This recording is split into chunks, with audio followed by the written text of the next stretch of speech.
Why are we here? To make it clear, Lucy needs to move from here. Will we fight?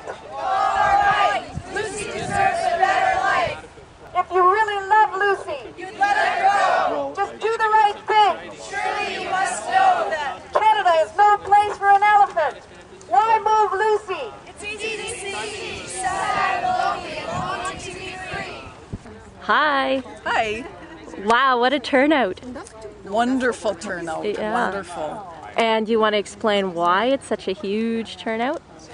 Well, we are shortly going to be welcoming Mr. Bob Barker to our city and to our rally here. Come on down. Come on down. How come you're here today? Because I think Lucy should be moved to Tennessee, where she'll have companions and the climate she loves. She won't be alone and depressed. And I think either they should free her or move Bob Barker in with her, because at least he cares. Bob Barker would make an excellent companion for anybody, I'm He sure. certainly would. So what do you think? What do you think of the arguments then that the Valley Zoo is using, that her respiratory problems are making it impossible to move her? I don't believe them, and what's more, when they say they have outside vets checking her, that's not true. It's vets that they're paying, who've been checking her for years and misdiagnosed. I think she had respiratory problems. They said she didn't, all kinds of things. So, and if they don't allow an outside vet or these elephant experts that are coming with Bob Barker, if they don't let them see her, then I'm suspicious. What do you think? What's in it for the Valley Zoo? Do you think? Lucy brings in a lot of money. People like elephants, and a lot of people aren't aware of her situation or how this climate and how being alone affects her, and they will pay a lot of money to see her, and she's a very big part of the Valley Zoo, and I think that without her they will lose a lot of money, and it's selfish, but they're doing, what benefits them, and that's not always right.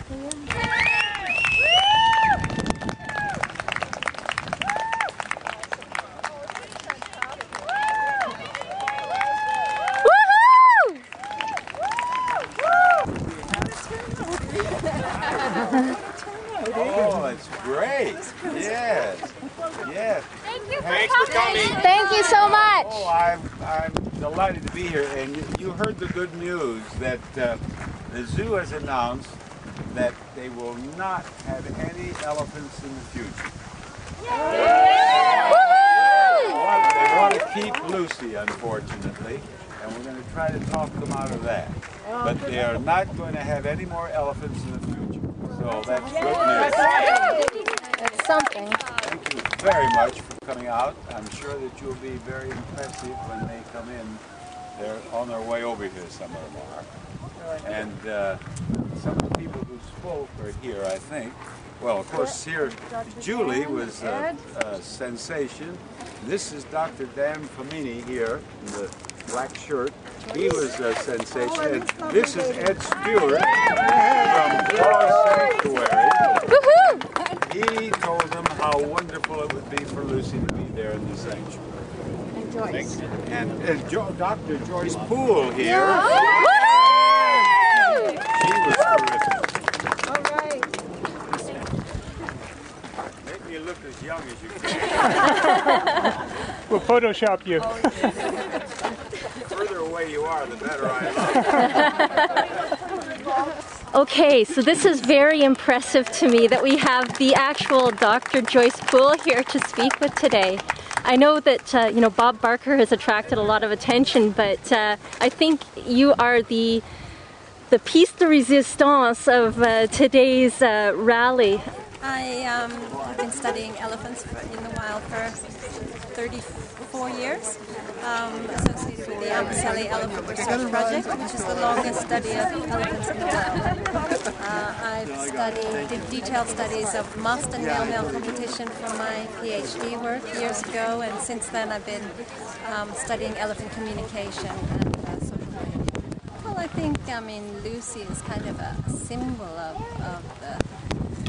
the miserable and lonely lives that many elephants live in zoos. She's kind of an extreme example, living all by herself, spending most of her time indoors on concrete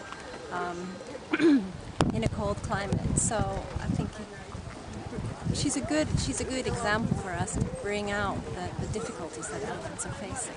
I mean, they basically said they don't want me in the meeting, but hopefully they'll change their mind. I did have a nice, good conversation with Dean yesterday and with the keepers, and I felt they were open to talking and listening. But of course, they also have they don't want to let Lucy go. So hopefully they can listen to reason and listen to what's good for Lucy. You can see from her records that Lucy has a lot of chronic problems.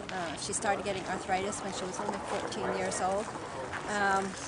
But on the outside, what I see is a very listless elephant who is hugely overweight, which exacerbates some of these problems. But at the same time, she looks better than, say, Maggie did before Maggie moved. I think the main thing to consider is this respiratory problem that she has. Make sure that it doesn't compromise or make the risks greater before she is moved. But other than that, I think she's perfectly able to move. Well, hello. I think everybody knows your face. Well, thank you. And I want to thank Voice for Animals for inviting me to Canada. You are most welcome. I want to thank Trova. You are very, very welcome. I mean, as you can see, you do attract a lot of attention. And, you know, even though there are experts screaming their heads off, you know, there's nothing like a Bob Barker to come on down and attract some attention to the issue. The trouble is, though, that when I point out the problems with Lucy, the zoo responds, what does Bob Barker know about elephants? And when these experts speak out, then it really makes a difference. Lucy is a tragic case. She really is. To think that here she is, she's been here for 32 years, most of the time all alone, and now they propose to keep her here for the rest of her life, which could be another 20 or 30 years. And she's served her purpose. She's served her time in captivity. Let's have her out to enjoy the last 20 or 30 years of her life in a sanctuary in California.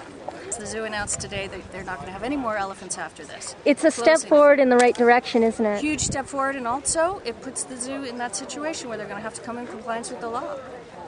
And, you know, so the minute she's well enough to go, so the key now is let's get that team of veterinarians worldwide. Let's get this DVD from the scope from her trunk, send it off to our vets worldwide, the very best of the best, and let them all start talking about how we're going to get Lucy well enough to move her. That's the key. Actually, today at the media conference, Bob Barker announced that PETA has retained Clayton Ruby.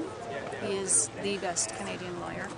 And we're starting to pursue legal avenues to get Lucy out if this is not going to go in a way that's voluntary. You know, we're going to have to start to use those legal avenues, and they are there. There's numerous of them. Actually, we had a conference call with Clayton last week, and there's going to be lots of options. Phone your counselor. Say, this is important to me. What are you doing about it? Don't back down. If they say it's not my problem, say it is your problem. You're my elected official. This zoo is owned and operated by this. My tax dollars pay for 60% of this zoo operation right here. That means I'm paying to leave Lucy in this misery. I want answers, and I want you to put it on the council agenda, and I want a team of experts brought in here, and let's get Lucy on the way. Oh, this is fabulous. I'm just absolutely amazed at the turnout. I think it really shows that there is a lot of support for Lucy. We just came from a media conference with Bob Barker sort of mediating it. I think it just went so well. I mean, they got the things out there that we've been trying to say for 3 years, or however long we've been working on this issue. And they answered the questions the media had that, you know, obviously were, you know, the things that have been coming from the zoo, you know, like she's healthy, she's not healthy, you know, all of this kind of stuff. Her keepers or her herd, and that all got put to rest.